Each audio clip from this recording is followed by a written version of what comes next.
Halo sahabat Elisa Channel, bagaimana kabar hari ini? Sehat semua kan? Hari ini memperingati Hari Orang Miskin Sedunia. Dan Peduli Kasih mengadakan sharing tentang PMI dilarang sakit. Bagaimanakah tentang PMI dilarang sakit itu? Mari kita simak obrolan Peduli Kasih di Elisa Channel.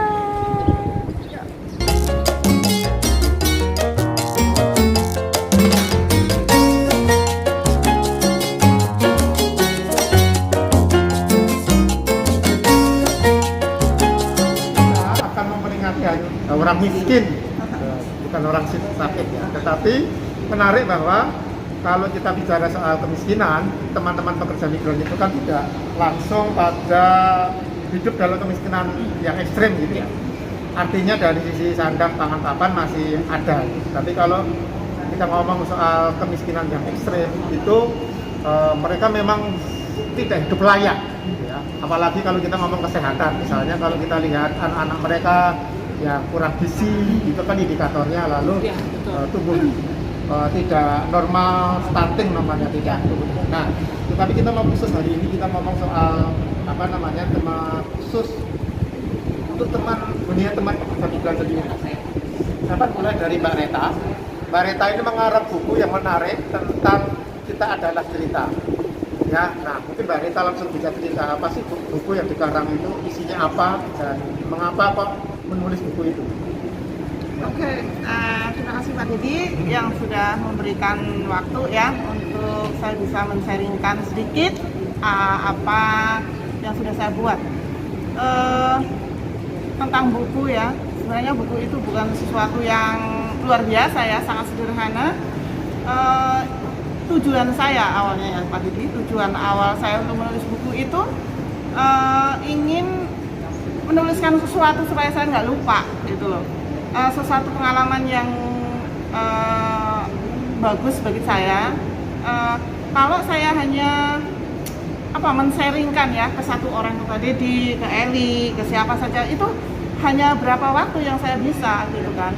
Tapi dengan saya membuat buku itu, saya bisa sharing dengan banyak orang, maksudnya dengan buku sederhana itu.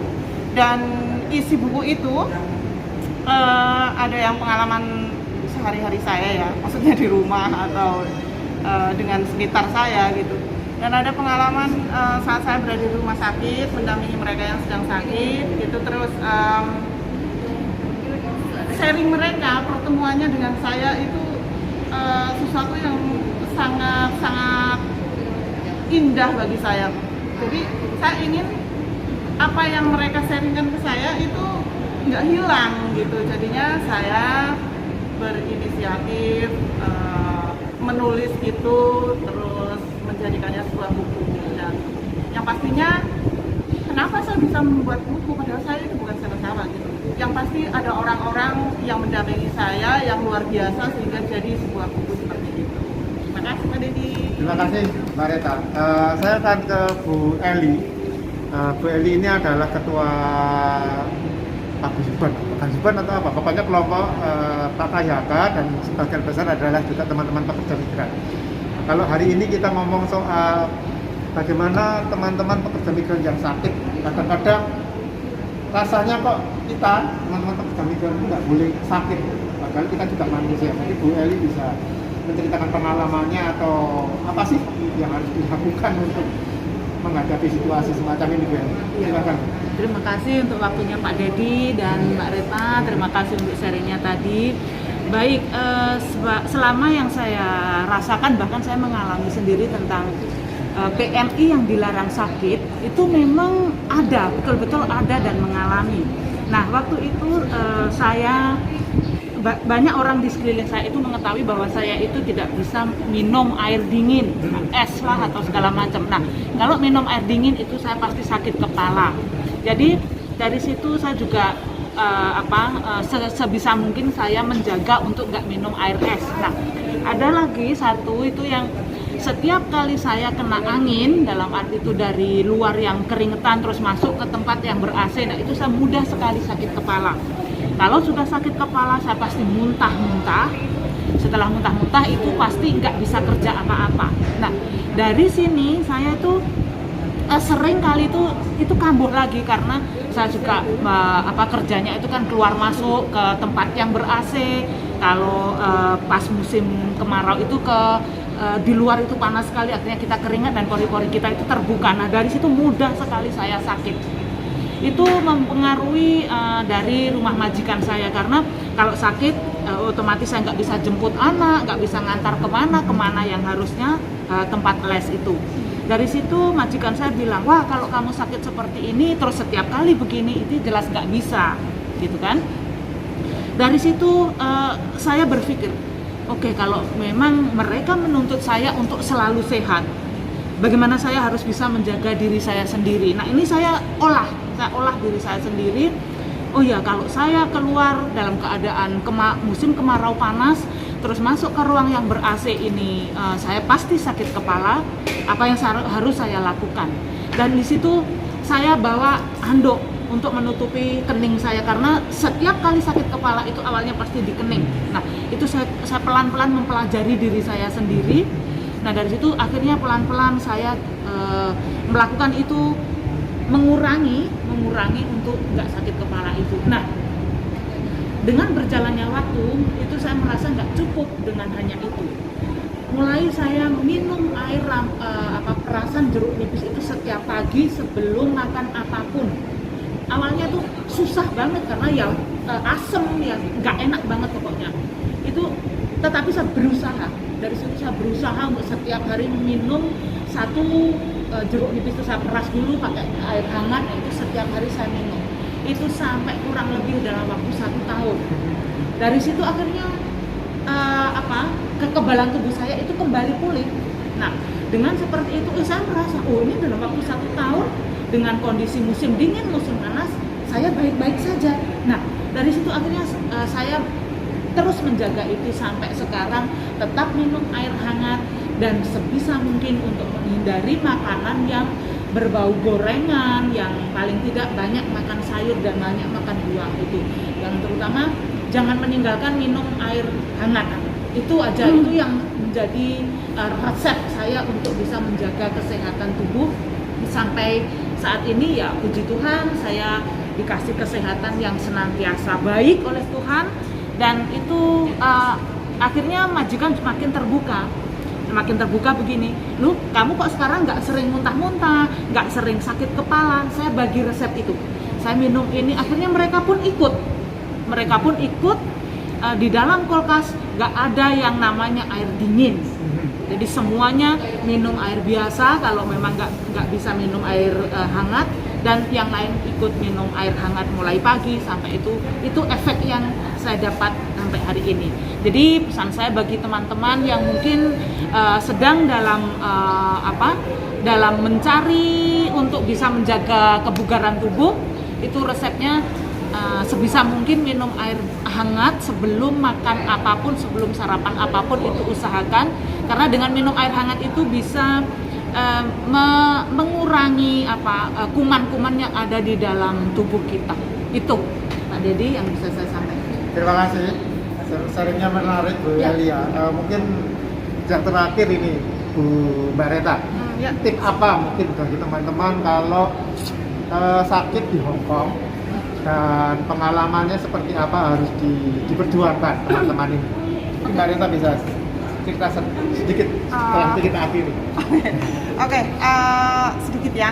Saya juga mungkin pengetahuannya belum begitu banyak banget, tapi bagi teman-teman ya yang sakit, yang merasa sakit, itu sebenarnya jangan segan-segan untuk mengutarakan ya ke majikan kalau saya sakit gitu kan. Ya kalau hanya sakit biasa-biasa sih nggak apa-apa ya, kita bisa atasi sendiri. Kalau sakit yang sudah ke taraf yang lebih parah mungkin, kita nggak boleh terus diem saja. Kita harus benar-benar ngomong, kalau saya itu sakit, saya harus ke dokter, saya harus berobat. Karena kita kan di sini punya asuransi ya untuk kesehatan itu, jadi kita bisa gunakan itu. Kita nggak usah takut gitu. Terus jangan sekali-kali kalau sakit misalnya ya sampai yang kanker atau apa gitu, terus nggak mau berobat di sini gitu loh. Dia terus maunya pulang gitu, merasa di sini aku sendiri gitu. Kalau di rumah kan aku bisa bersama keluarga, tapi itu nggak benar kalau bagi saya, karena kalau sakit di sini itu seberapapun kita akan didampingi dan kita akan bisa sembuh dengan baik. Pengobatannya juga baik gitu kan maksudnya. Terus kalau nanti kita pulang ke Indo, ya kalau ada biaya, kalau enggak Pak Dedi, apakah kita akan membiarkan sakit seperti itu? Dan ya itu pesan saya, pokoknya jangan takut untuk mengatakan kalau saya sakit. Terima kasih, ini perbincangan kita hari ini dalam rangka peringatan Hari Orang Miskin Sedunia. Kita khusus ngomong orang sakit untuk teman-teman pekerja migran di Hong Kong. Saya kira jangan pernah merasa sendiri dan Peduli Kasih hadir untuk menemani teman-teman di Hong Kong. Terima kasih. Salam sehat, salam satu hati. Salam sehat. Halo Mbak Ica, harapan apa untuk PMI atau teman-teman kita yang sedang sakit? Teman yang mungkin nanti menyaksikan ini mudah-mudahan bermanfaat tentang sharing tadi tentang peduli sakit ya, itu bersuara ketika sakit. Di mana sakit itu adalah hak kita dan juga teman-teman itu diharapkan untuk jangan takut ya menyuarakan apabila sakit, untuk memberitahu kepada majikan ya, karena dikarenakan batas dan kemampuan tubuh kita itu punya batas ya, jadi tubuh kita punya hak untuk istirahat, apalagi kalau sakit itu wajib untuk berobat ya. Seperti saya juga alhamdulillah ya dikasih Amin. Jadi ketika kita merasakan sakit atau keluhan sedikit jangan digampangkan ya. Biasanya kan teman-teman kalau merasa nggak enak badan itu gampang cuma pusing sedikit aja minum obat udah. Jadi nggak dianggap enteng lah. Nanti sekecil apapun sakit kalau dibiarkan lama-lama itu pasti nanti akan. Halo, dan ini Mbak Wina. Nah, Mbak Usna. Ya. Setelah pertemuan tadi, setelah sharing-sharing tadi, apa yang Mbak Usna dapatkan? Yang saya dapatkan banyak ya Mbak ya. Yang pertama pasti nambah teman. Orang kalau nambah teman itu kan pastinya senang nambah pengalaman, Nama saudara. nambah keluarga. Yang kedua karena ini kan terkait dengan diskusi tentang kesehatan ya Mbak ya. Saya sangat berterima kasih sekali terutama sama tim Peduli Kasih. Karena menurut saya bagi PMI itu kesehatan sangat penting karena itu pengaruh sama kinerja kita di tempat kita bekerja. Terus karena tadi kan sistemnya santai ya Mbak ya. Iya. Santai, nggak serius, itu malah setengahnya kita bisa curhat. Nah, itu yang paling pentingnya. Bisa curhat gratis lagi Mbak ya. Itu penting buat kita. Kalau kita ke dokter kan seling bayar, nah ini gratis. Iya, betul. Itu sangat bagus dan sangat bermanfaat karena tadi dari beberapa teman-teman itu kan curhatnya macam-macam Mbak ya. Dari penyakit ringan yang terjadi setiap hari, terus kemudian ada beberapa solusi yang ditawarkan tadi sama Bu Lili, sama teman-teman yang lain itu menjadi sangat akrab ya karena kayaknya di tempat tujuan ini kita jadi kayak saudara ini. Nah, betul. Dan setelah ini ya Mbak, apa yang diharapkan untuk PMI yang sedang sakit-sakit itu kan kadang mereka tidak tahu apa yang harus dilakukan.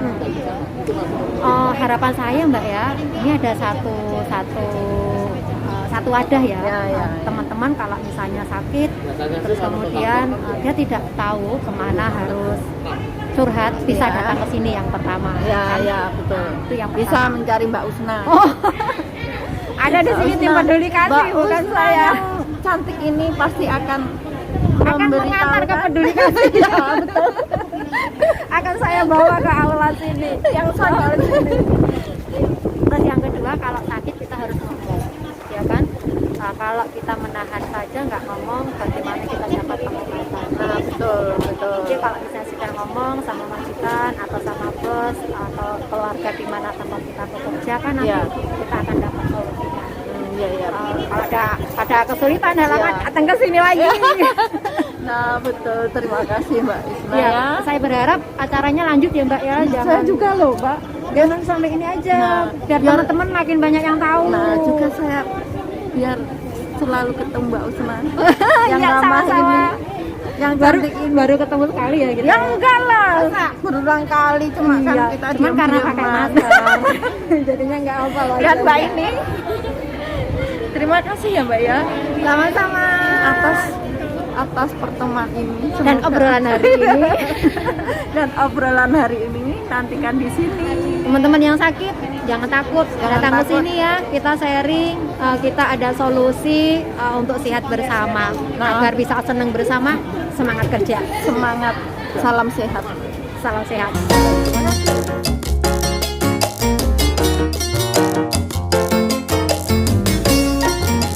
Pak Dedi, peran apa yang dilakukan peduli kasih untuk teman-teman PMI yang sakit saat ini?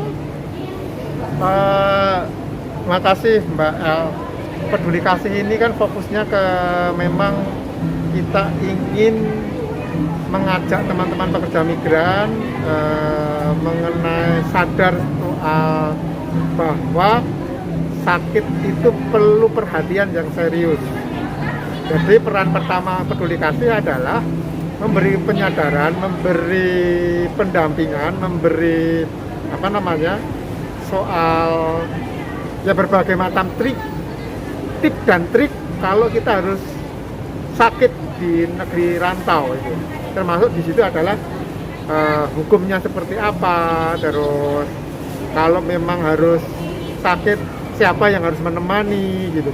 Kalau kebingungan, salah satunya adalah apa yang dilakukan oleh peduli kasih adalah pertama dari sisi hukum, itu hukum imigrasi maksudnya. Lalu yang kedua adalah mendampingi langsung. Misalnya ada beberapa teman yang sakit banyak kasus-kasus kanker itu, kami ya mendampingi sampai ke rumah sakit, ketemu dengan social worker-nya, menjadi penerjemah. Terus kalau ternyata di situ ada masalah hukum, kami akan sambungkan dengan NGO seperti HELP yang punya wewenang atau punya pengalaman untuk memberi pendampingan dari sisi hukumnya. Tetapi yang paling penting bagi peduli kasih adalah menemani teman-teman pekerja migran yang sakit untuk tidak merasa sendiri. Lalu yang kedua adalah berani untuk menerima diri bahwa sedang sakit dan kemudian ngomong sama majikan, juga ngomong sama teman-teman. Nah, ini banyak kasus bahwa lalu teman-teman itu lalu menahan sakitnya sehingga menjadi sangat parah. Tiba-tiba kami ketemu itu sudah menjadi sangat parah dan kami tidak ingin bahwa itu terjadi. Maka peduli kasih membuat forum untuk bertemu, entah forum virtual lewat Zoom, meeting-meeting yang kita buat gitu ya. Tetapi juga saat ini kita mulai untuk menemani teman-teman untuk saling bertemu dan cerita. Seperti hari ini dengan tema PMI dilarang sakit, ada banyak teman-teman meskipun ini baru kelompok kecil tapi kemudian bercerita bagaimana sakit mereka, ternyata banyak variasi ya teman-teman yang sakit. Nah, ini adalah salah satu cara kita untuk ayo saling peduli, saling mengerti, saling memahami bahwa kita itu sakit sebagai pekerja migran itu rentan, dan itu yang ingin kita bagikan dan kita dorong bagi teman-teman pekerja migran agar paham, agar mengerti. Tetapi tidak hanya mengerti, tapi kemudian ayo saling berbagi bersama, dan peduli kasih ingin memfasilitasi itu. Terima kasih. Terima kasih Pak Dedi ya atas hari ini dan peduli kasih. Terima kasih. Ya.